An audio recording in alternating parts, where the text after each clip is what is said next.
Bonjour chers compatriotes. Aujourd'hui c'est une journée qu'on ne pourrait jamais oublier. Une date qui a rendu les gens tristes dans l'histoire du Congo. Marien Ngouabi fut assassiné par le tyran, vous le connaissez. Celui qui a toujours privilégié plutôt de mettre les fleurs pour sa famille. Qui fait venir les fleurs depuis le Kenya. Chaque 15 jours, il faut fleurir les tombes. Celui qui a détruit notre cher beau pays.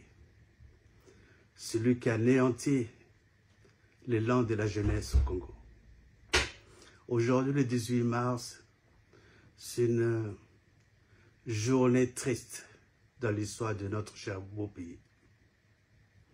Où on a vu ce même type, le tyran, assassiner tout le monde. Que ce soit les civils, les politiques, et que ce soit n'importe qui est à travers sa route. Et bien, il est parti. Massaba Deba parti, Kikadidi parti, Franklin Bukaka parti. Exécuté. Pas de tombe, on ne peut pas fleurir ces tombes. Marien Ngouabi, je l'ai connu quand j'étais gamin. C'était au Baté-en-Para. Je le connaissais de nom, mais je ne l'avais jamais rencontré, mais au Baté-en-Para, je l'ai rencontré. Quand j'étais dans la 3e compagnie. D'ailleurs, j'ai lié les liens avec son fils, Marien Ngouabi Junior, que d'abord j'ai retrouvé à Paris, qui m'avait même amené un billet pour aller au Congo, pour passer quelques jours avec lui, au Congo. J'avais refusé à ce moment-là. Parce qu'il ne voulait pas vivre à Montreuil, mais voulait vivre avec moi à Neuilly-sur-Seine. C'est une longue histoire, je suis triste.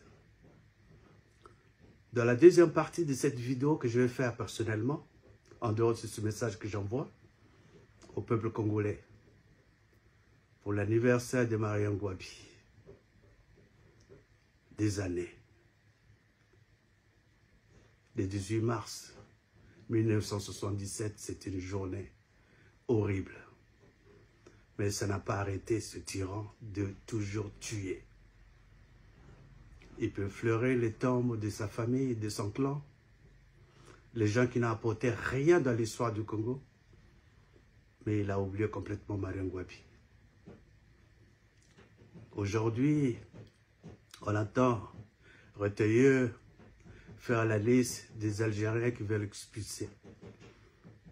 Ils sont de la mafia, ceux qui détruisent un peu l'État dans les finances. Mais nous avons aussi une bonne liste à fournir aussi à ce même type, le ministre de l'Intérieur, pour lui dire que nous avons de faux opposants qui pillent la richesse de l'État français. Ne vous inquiétez pas, chers compatriotes. On connaît les vrais opposants. Nous allons faire une vraie liste pour des faux opposants. On les connaît très bien. Chers compatriotes, je ferai une vidéo quand je serai de retour. Je vous laisse maintenant commémorer la mémoire de Marien Ngouabi le 18 mars 1977. Il nous a quittés, assassiné par ce tyran. C'est triste. À bientôt.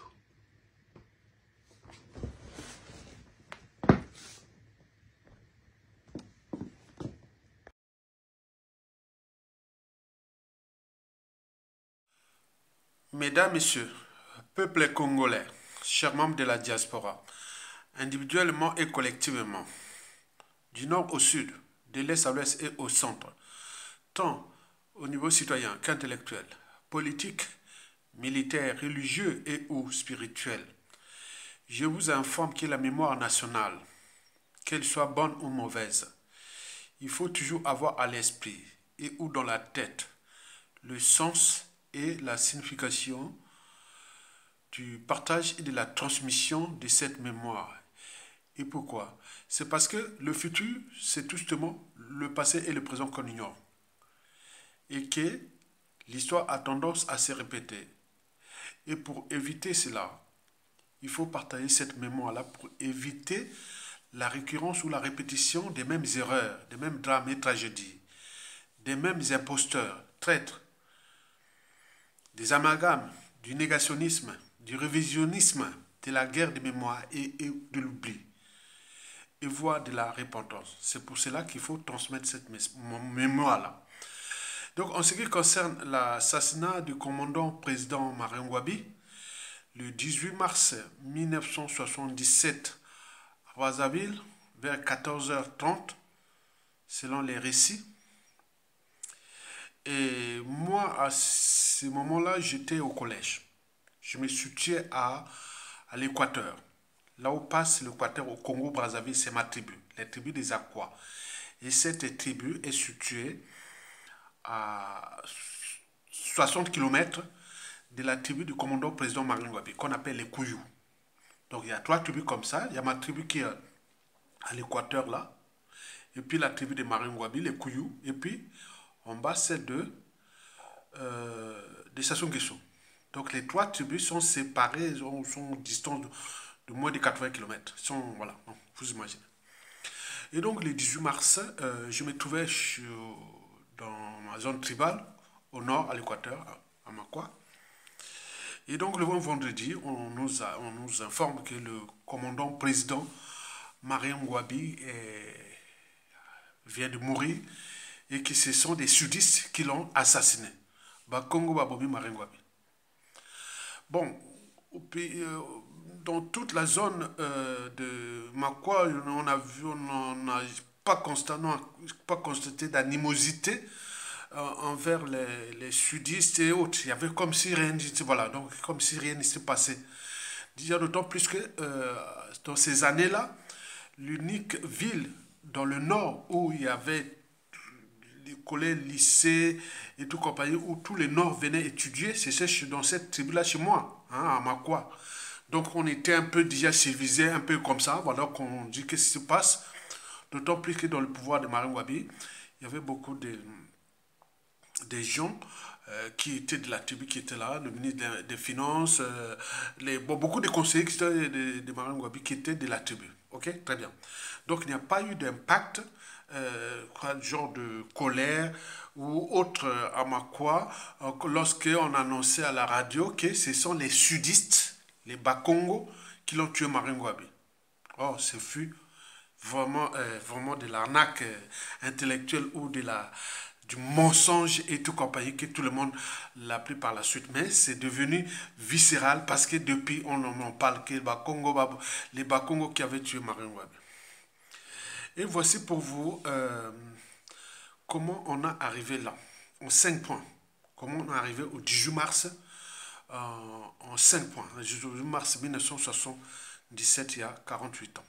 En 5 points. Et donc, c'est à partir de ces 5 points-là, vous pouvez vous-même nourrir le débat. Mais c'est mon point de vue. En 5 points, comment c'est arrivé. Je pense que moi, en tant que citoyen congolais et intellectuel congolais, patriote d'ailleurs, bon, j'essaie un peu de résumer ça en 5 points seulement pour que chacun puisse comprendre la problématique, le contexte et les enjeux de l'assassinat du commandant président Marien Ngouabi. Je vous rappelle qu'il est l'unique président du Congo qui a passé certes 8 ans au pouvoir. Et on l'a assassiné à 39 ans. Il est aujourd'hui la référence du président qui avait révolutionné l'éducation nationale, l'enseignement supérieur et la recherche. Et n'oublions pas la santé publique. C'est qu'on retiendra toujours de Marien Ngouabi. C'est l'éducation nationale, l'enseignement supérieur, la recherche et puis la santé publique. Lui-même, il dispensait des cours de physique. Le commandant président Marien Ngouabi dispensait des cours de physique à la faculté des sciences. il était dans le domaine de la physique. Il était vraiment branché sur la physique, l'énergie solaire. Voilà, il voulait vraiment, en 1977, il voulait abandonner le pouvoir pour aller s'occuper de la recherche. Vous imaginez. Il voulait remettre le pouvoir à son prédécesseur,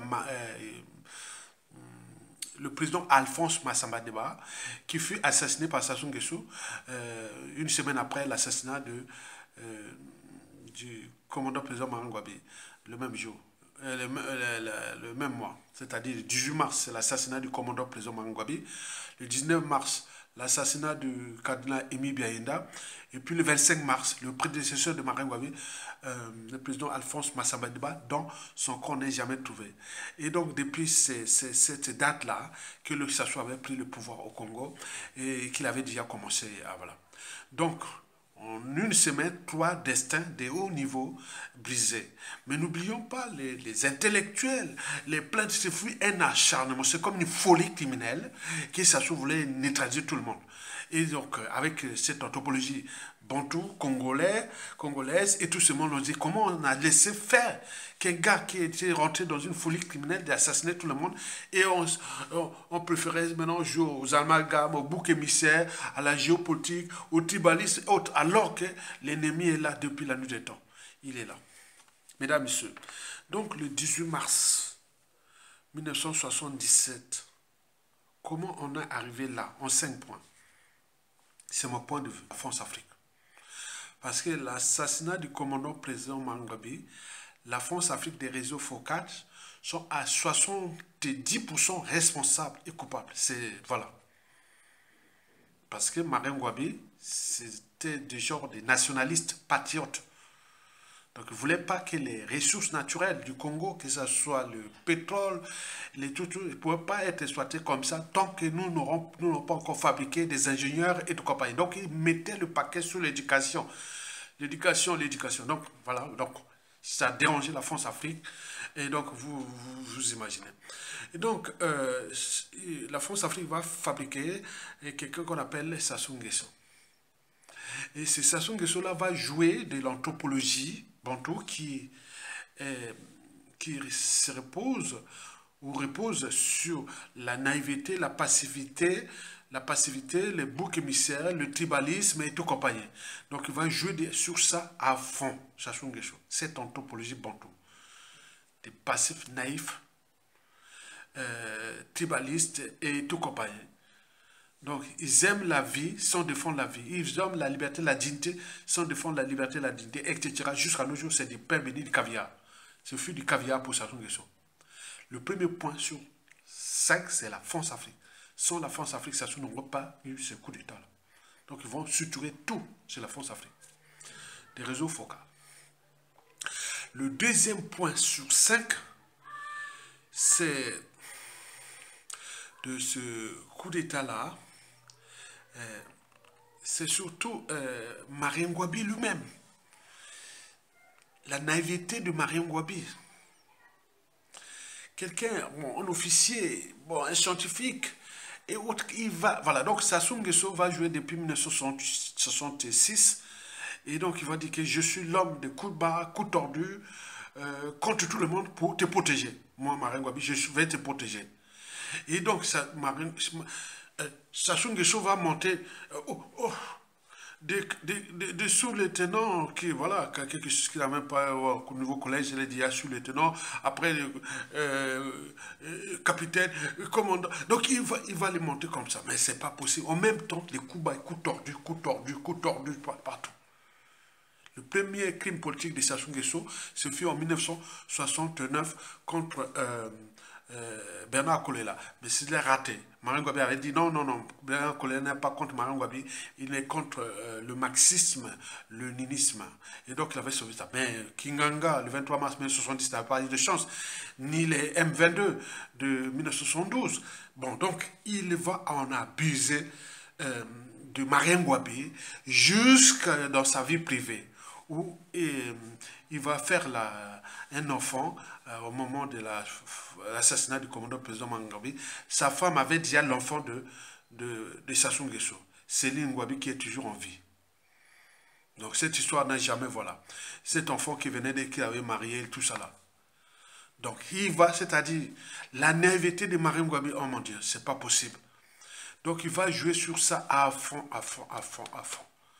Et donc quand vous êtes dit en confiance, et donc il faisait tout, et voilà. Donc ça c'est le deuxième point sur 5. Après la France-Afrique, c'est surtout qui va vraiment rentrer dans la psychologie, dans la psychanalyse, dans l'état d'esprit de Marine Ngouabi. C'est comme Marine Ngouabi était devenu sous emprise de Sassou Nguesso, qui va même jusqu'à les nommer en 1975 ministre de la Défense, de la Sécurité et des Services secrets.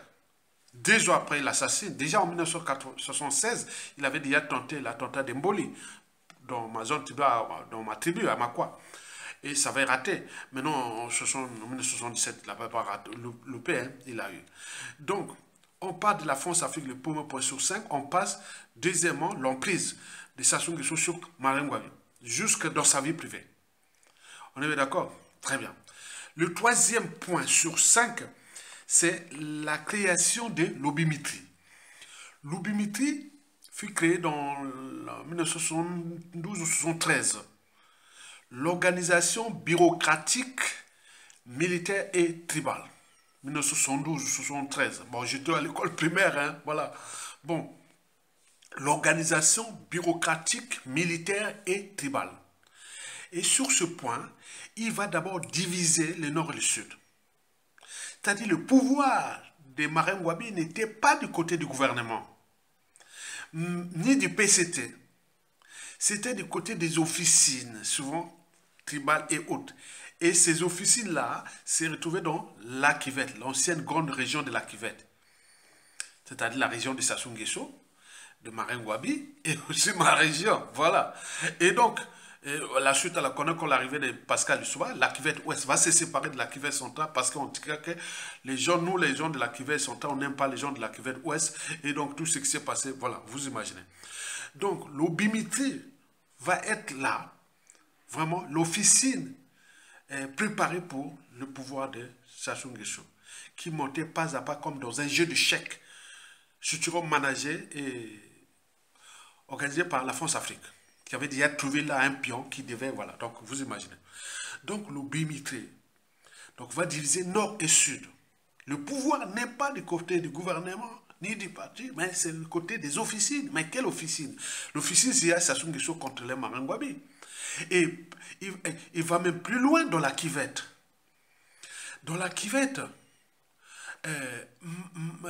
Sassou Nguesso va diviser même les cadres de sa tribu. Il va diviser les cadres de sa tribu, les Kouyou. Que Marine Ngouabi n'est pas 100% Kouyou. C'est un Kouyou Makwa. C'est-à-dire un Kouyou, bon, moi je suis Makwa, bien entendu. Comme le général Mokoko est Makwa comme moi. Mais il dit, Marine Ngouabi n'est pas vrai Kouyou, c'est un Kouyou Makwa. Donc il va diviser ceux de la rive gauche de la rivière Kouyou, qui est l'affluent de la Likwala Mosaka, elle-même, l'affluent du fleuve Congo. Et donc là, côté est, côté rive gauche de la rivière Kouyou, quand on traverse donc pour aller en Mbélé, c'est Marine Ngouabi. Donc Marine Ngouabi, on va vers Makwa, ma tribu. Et donc il va dire que oui, c'est les gens qui sont Marine Ngouabi n'est pas voilà. Donc il va prendre tous ceux qui sont de la rive droite. C'est-à-dire les Pyonga, plein de ces gens-là, les Yombi et tout ça, il va les voilà. Donc il va diviser déjà c'est fait du caviar du pain béni. Et malgré les signaux d'alerte par les cas de Makwa à l'époque, voilà, donc on les alertait, mais Marine Ngouabi était sous emprise de Sassou Nguesso. Donc l'Obimitri va avoir des impacts au niveau géopolitique national, mais également à l'échelle régionale et culturelle. Régionale parce qu'on va diviser de la Kivette ouest et la Kivette centrale aujourd'hui qu'on connaît, mais également le nord qu'on connaît que tout était, il a bien travaillé ses pions déjà. Il va diviser Marien Ngouabi, que Marien Ngouabi n'est pas un vrai couillou. Vous imaginez que c'est un garde il a associé avec des Makwa et autres. Donc, vous imaginez. Et donc, par naïveté, passivité, qu'on a topologie, bon tout, bon. Les gens en parlent, ils sont de la raison, de la conscience, tout ça. Ben, ils sont rentrés, voilà. Donc, voilà. Et voilà, avec les contentieux qui étaient déjà entre Piranga et Marien Ngouabi, et Piranga et Marien Ngouabi et Yomi Opango, et tout ça, bon, voyez de la suite. Ça, c'est ça, l'obimétrie, le troisième point sur 5. Donc, je suis parti, le premier point sur 5, la France-Afrique. Deuxièmement, la prise voilà, la deuxième point, c'est Marien Ngouabi sous emprise de Sassou Nguesso qui va jusqu'à sa vie privée. Troisième point sur 5, c'est l'obimétrie qui a divisé le nord et le sud. Et puis aussi dans le nord et dans la Kivette et au plan culturel. Donc Sassou a joué ça. Mais donc on dit que bon, celui-là il est idiot et autres. Comment il peut diviser tous ces cadres et tout ça jusqu'à nos jours? On ne parle que de ça, hein, même au niveau national. Le quatrième point sur 5, bon, c'est surtout ce que j'appelle, comment on peut analyser ça? C'est le problème Marien Ngouabi. Marien Ngouabi était déjà au courant que, bon, ben, il y a des soucis nouveaux, voilà. Mais lui, dans sa naïveté, il ne va pas, voilà, donc énervement, il va dire, voilà, qu'on va passer au congrès, tout compagnie, et autres. Donc, alors qu'on l'avait averti que, bon, ben, Sassou Nguesso couche avec ta femme, Sassou Nguesso, on l'avait déjà informé. Donc, il était en colère, un peu colérique, hein, les gens naïfs, mais après, quand on va... Donc, Sassou est au courant, service secret, donc il est au courant que, les congrès de mars 1977, Sassou Nguesso sera viré, il risque de l'heure en prison. Et c'est là qu'il va y avoir les détonateurs de déjà dedans. Mais il faut prendre le cinquième point le plus important, c'est surtout le contexte. Le contexte, c'est France-Afrique de l'époque, qui va jouer beaucoup dans le pétrolier Total, qui, elle, aujourd'hui, c'est voilà, donc... Après l'assassinat du commandant président Marien Ngouabi, le pétrole coulait maintenant à flot, parce que c'est lui qui bloquait tout ça. Ok, voilà, donc nous sommes le troisième ou quatrième producteur du pétrole du continent, et nous n'avons bénéficié du pétrole là que peut-être de 10%. 90%, et c'est Total, elle fait tout jusqu'aujourd'hui, que ça soit là. Donc voilà pour l'essentiel de la... Donc moi, je pense que l'enjeu de cet assassinat était d'abord France-Afrique. Donc il en a abusé des divisions internes, des conflits d'intérêts, des intérêts particuliers partisans entre nous pour fracasser Marien Ngouabi qui joue aux nationalistes, aux patriotes, au point, donc voilà, donc depuis, voilà. Mais vous imaginez qu'avant l'assassinat du commandant président Marien Ngouabi, les comptes de l'État étaient à l'équilibre, même s'il y avait des blocages France-Afrique. Mais l'éducation était au niveau, l'enseignement supérieur et la recherche montaient. Et n'oublions pas la santé publique. Voilà, la santé publique au Congo. Voilà, c'était vraiment beau. Et donc, on avait l'espoir, malgré les... Voilà. Et bon, le point économique, c'était pas bien. Hein. Bon, quoique les comptes de l'État étaient toujours à l'équilibre, on n'était pas au FMI. Et voilà, donc, ce que je peux résumer de ces 5 points voilà, donc, moi, c'est mon point de vue. Hein. Bon, donc, le vendredi 18 mars, on nous apprend que Marien Ngouabi fut assassiné, que ce sont les Bakongo, les Sudis qui l'ont assassiné, Bakongo, Babomi, nanana. Mais jusqu'à aujourd'hui, je suis bien présent là. On a vu, voilà, parce qu'on peut parler de Makwa sans parler de Kouyou, de Marien Ngouabi. La détribution, voilà, il n'y a pas eu d'animosité envers les sudistes et tout compagnie. Donc peut-être qu'il y avait des gens qui ont informé déjà les autres que, bon, c'est leur affaire là-bas, de Sassou, de tout ça, hein, on ne sait pas. Makwa, on était déjà informé. Et que, bon, il y avait un mouton noir, et que le mouton noir qui était déjà là, c'est Sassou Nguesso. Donc la suite, on la connaît. Ok? Très bien. Je vous remercie et donc suivez les témoignages de Serge Bizet et qui vont en parler de cette journée qu'il était là. Bon, il faisait de la marine, hein, euh, soldat de la marine et tout ça. Bon, donc, il va expliquer aussi sa journée. Et donc, chacun peut nourrir ça. Mais moi, c'était comme ça. Mais c'était malheureux, c'était malheureux. Et donc, nous étions là parce que Marine Gwabi, je l'ai connu, je l'ai vu, hein. Je l'ai vu, Marine Gwabi, jeune, hein, parce que pendant les vacances, il aimait rester dans ma tribu, hein. Donc, il y avait un village qui s'appelle Boya. Il partait là-bas, le village là, qui est dans la zone tribale. Ma tribu, on appelle ça là-bas Makwaopa, entre la rivière Likola Mosaka et la Mombili. Mais bifurcation à droite, contre la nationale 2. Bon, ben donc, le village là-bas était situé à 7 km de mon village côté partenaire. Marine Gwabi partait là-bas.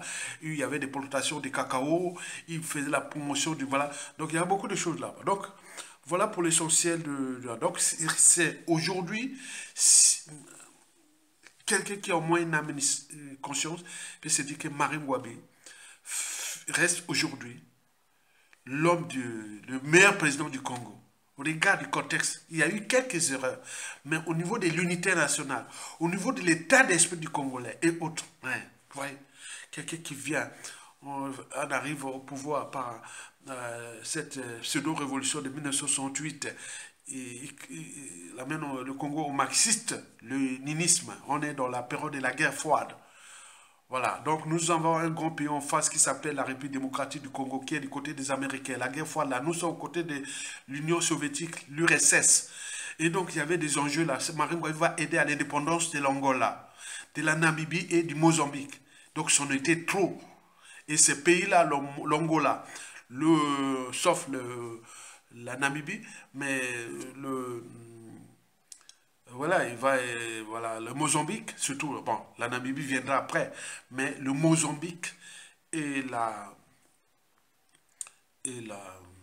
l'Angola devenaient indépendants. Ce fut des officines de militaires et tout ça, les bases, voilà, c'était à Brazzaville, à Pointe-Noire, Brazzaville. Donc il y avait les Cubains, il y avait les Russes, il y avait tous ces blocs-là, ils étaient chez nous. Hein, c'est Marine Gwabi qui faisait ça. Mais donc tout ça, avec la France-Afrique, et plus ça n'a pas, c'est un président qui pouvait parler loin. On regarde déjà de nous-mêmes, nous sommes nous-mêmes le problème. Les intellectuels, certes, à l'époque, voilà, mais n'avaient pas l'état d'esprit du patriotisme et de l'intérêt général et autres. Il y avait trop de conflits d'intérêts qui sont toujours d'actualité, puisqu'on est au statu quo, Sassou qui a consommé presque 43 ans de ces pseudo-indépendants sur 65 annuités. Donc pourquoi il tient? Parce qu'il en profite de notre naïveté, passivité, intérêt particulier, partisan et tout compagnie qu'on connaît des Bantous. Donc nous, on vient de... Bon, donc voilà, donc ce qui s'est passé, moi personnellement, ce que je retiendrai toujours de Marine Gwabi, c'est surtout l'éducation nationale, l'enseignement supérieur et la recherche, la santé publique et l'unité nationale. Voilà. Et que comme je suis un gwabiste. Et bon, j'ai fréquenté ces filles, hein, qui sont en France ici, je les ai fréquentées. Bon, bref, on arrête là et à bientôt.